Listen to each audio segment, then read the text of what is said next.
This morning you were talking about law and order, the policy decisions. I wanted to ask you about some comments you made a couple of years ago about when Trump wins, that he should get rid of all of the staff in Washington, replace him with all of our own guys, right? Yeah. The Andrew Jackson stuff, and then the judges' rule, let them enforce it. Can you elaborate on that, and were you really talking about blatantly defying a court ruling? I think it's about democratic accountability. I mean, look, the Article 2 of the U.S. Constitution says the president is the commander-in-chief. If, say, for example, a military general doesn't listen to the President of the United States, the President has to be able to fire that person. And that is core to what the President is able to do, and that's core to our entire constitutional system.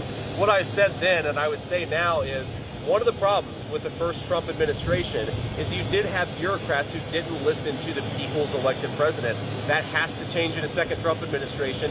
And look, I think you have to be willing to fire people who disobey the President of the United States. If you can't, the president isn't in charge of the government, the people aren't in charge of the government, then the bureaucrats are, and that's something I want to get rid of. Well, the question is not really about whether to fire people. The question is about whether, if that was blocked by the courts, if one of those moves was blocked by the courts, do you think that... No, what I said is, in the hypothetical, where you have something core to the president's Article 2 functions, where he is trying to fire a person in his own government, he has to be able to do that, and if the courts tried to stop him, that would actually be a constitutional crisis instigated by the courts. I don't think they would do that, though. I think most justices, most judges, even those on the left, recognize the president has to be able to control who works for him in government.